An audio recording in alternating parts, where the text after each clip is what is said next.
Shalom, selamat pagi saudara yang dikasih dalam Tuhan. Kembali lagi saya menyapa setiap umat Tuhan.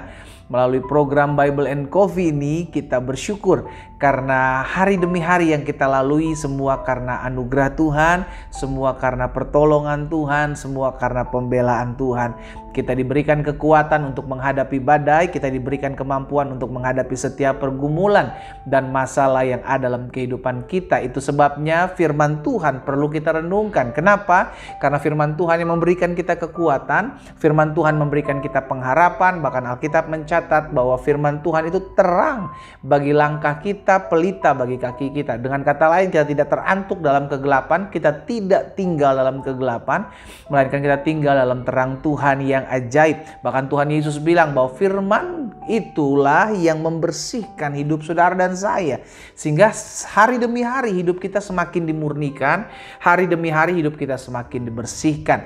Karena itu melalui program Bible and Coffee ini, saudara yang dikasih dalam Tuhan, kita sama-sama kembali akan merenungkan firman Tuhan. Kita akan sama-sama kembali belajar firman Tuhan. Karena itu pastikan pagi hari ini kita juga rindu untuk memberkati umat Tuhan lainnya. Jangan sampai berkat ini hanya berhenti di kita, tapi izinkan saya mengingatkan kita ada untuk membagikan firman Tuhan, menguatkan orang lain, sehingga setiap kita boleh menjadi perpanjangan tangan Tuhan, boleh menjadi berkat buat memuliakan nama Tuhan. Mari saudara dikasih dalam Tuhan, kita berdoa, kita datang kepada Tuhan. Bapa, terima kasih buat hari yang baru. Kami mengucap syukur karena pemeliharaan Tuhan, karena pertolongan Tuhan kami boleh ada sebagaimana kami ada. Dan hari ini kami kembali akan merenungkan firman Tuhan. Sebelum kami memulai segala sesuatunya, Roh Kudus tuntun kami. Roh Kudus ingatkan kami akan janji-janji-Mu. Ingatkan kami bahwa ada Tuhan yang membela hidup kami di sepanjang hari ini. Sehingga apapun badai yang kami hadapi, kami tahu bersama Yesus kami cakap menanggung segala perkara. Bicara bagi masing-masing kami ya Allah Roh Kudus. Di dalam nama Tuhan Yesus Kristus kami berdoa. Haleluya. Amin. Amin. Saudara dikasih dalam Tuhan, kita percaya bahwa Tuhan membuat segala sesuatunya itu indah. Ini dulu yang mesti kita pegang. Sehingga apapun yang terjadi dalam hidup kita, kita tahu sang sutradara sedang merangkaikan baik setiap pergumulan maupun setiap keindahan itu menjadi satu bagian. Iya kan? Kita tidak hanya menerima apa yang baik saja. Makanya Ayub bilang, masakan kita hanya mau menerima yang baik saja dari Tuhan, sedangkan yang buruk tidak. Berarti baik menurut kita ataupun buruk menurut kita, itu Tuhan bisa rangkaikan. Tuhan bisa pakai untuk mendatangkan kasih kebaikannya dalam hidup kita, untuk mendatangkan rencananya dalam hidup kita tergenapi. Amin saudara. Itu sebabnya ada satu pembelajaran firman Tuhan yang pagi hari ini akan saya sampaikan di dalam 1 Samuel pasal 17 ayat 17 dan ayat 18. Saudara dikasih dalam Tuhan, kita perhatikan di sana. Isai berkata kepada Daud anaknya, ambillah untuk kakak-kakakmu berti gandum ini, seeva dan roti yang 10 ini. Bawa cepat-cepat ke perkemahan kepada kakak-kakakmu. Jadi pada saat itu kakak-kakaknya Daud sedang berperang, ya kan, sedang mempersiapkan peperangan bersama-sama dengan orang-orang lainnya untuk melawan bangsa Filistin, saudara dikasih dalam Tuhan. Dan Daud diberikan pesan oleh ayahnya, oleh Isai, untuk memberikan makanan, untuk membawa makanan kepada kakak-kakaknya yang sedang ada di medan perang, saudaraku. Belum berperang, tapi sedang mempersiapkan peperangan, untuk membawa makanan. Perhatikan selanjutnya, ayat 18. Dan baiklah sampaikan keju yang 10 ini kepada kepala pasukan 1000. Tengoklah apakah kakak-kakakmu selamat, dan bawalah pulang suatu tanda dari mereka. Dan ketika Daud sedang pergi ke sana, saudara dikasih dalam Tuhan, maka apa yang terjadi? Ini yang saya bilang, kita punya Tuhan yang adalah sutradara urung. Kita punya Tuhan yang hebat dalam merangkai, menciptakan segala keadaan. Ya kan, ayat 22 bilang begini. Lalu Daud menurunkan barang-barangnya dan meninggalkannya di tangan penjaga barang-barang tentara. Lalu berlari-larilah Daud ke tempat barisan. Untuk apa? Untuk ngecek kakaknya. Kan karena pesannya si Isai, papanya Daud, cek keadaannya. Lihat bagaimana keadaannya kakak-kakak kamu di sana, gitu kan. Lalu akhirnya Daud menurunkan barang-barangnya. Dia tinggalkan di tempat penjaga barang-barang tentara. Dan Daud lari ke tengah-tengah barisan. Sesampainya di sana, Ia bertanya sama kakak-kakaknya, apakah mereka selamat? Gitu kan. Tapi apa yang terjadi di ayat 23, saudara dikasih dalam Tuhan? Sedang ia berbicara dengan kakak-kakaknya ini, dengan mereka, maka tampillah maju pendekar itu. Goliat itu, saudara. Namanya Goliat, orang Filistin dari Gad, dari barisan orang Filistin. Ia mengucapkan kata-kata yang tadi juga, dan Daud mendengarnya. Inilah awal di mana Daud marah dengan perkataan Goliat.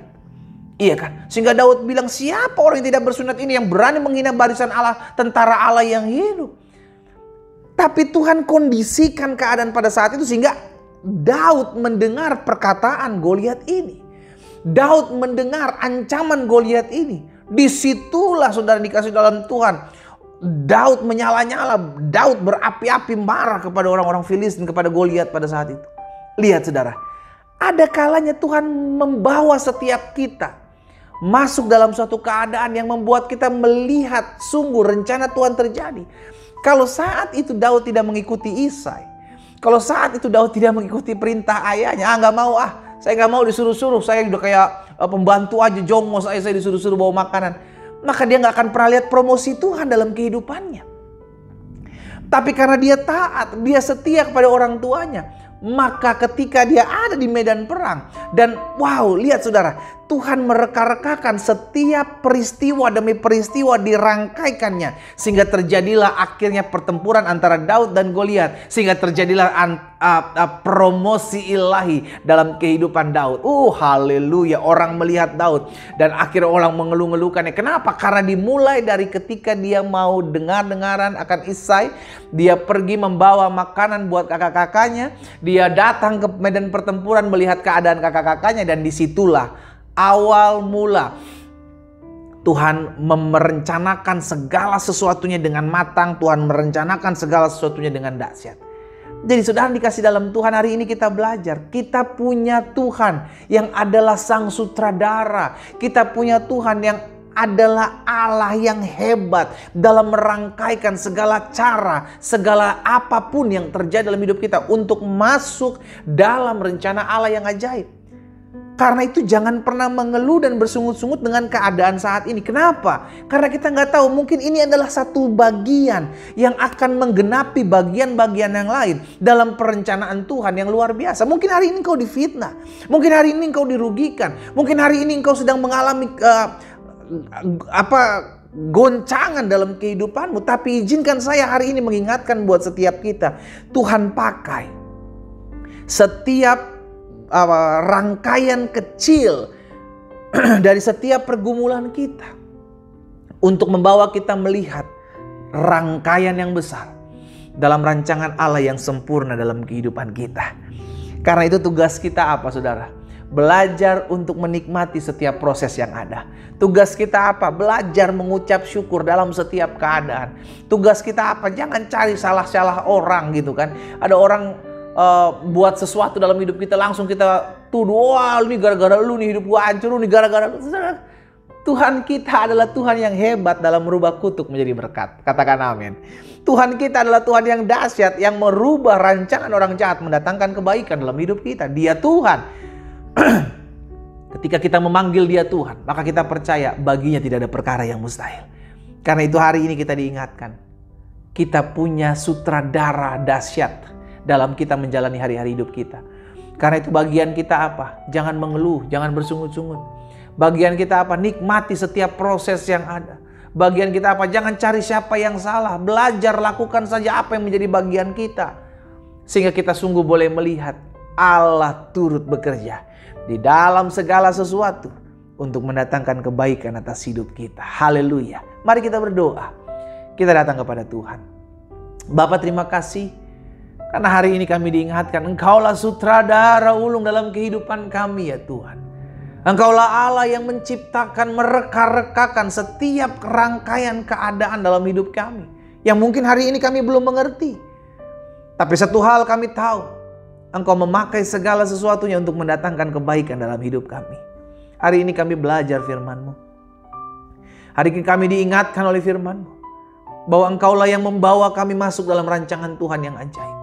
Engkaulah yang menuntun kami, mengarahkan kami masuk dalam seluruh rangkaian besar Allah dalam hidup kami. Karena itu biarlah hati kami selalu bersyukur. Biarlah hati kami selalu datang kepada Tuhan. Biarlah hati kami selalu berterima kasih buat setiap keadaan yang Allah buat. Karena kami tahu kami punya Tuhan yang hebat, yang dahsyat, yang cakap dalam melakukan segala sesuatu terjadi yang baik dalam kehidupan kami. Hamba berdoa buat umat-Mu. Di dalam nama Tuhan Yesus, kuatkan dan teguhkan mereka ya Roh Kudus. Untuk mereka menyadari bahwa Tuhan adalah sutradara yang dahsyat dalam kehidupan kami, yang mereka-rekakan dan menciptakan kebaikan atas hidup kami. Di dalam nama Yesus kami berdoa. Haleluya. Amin, amin.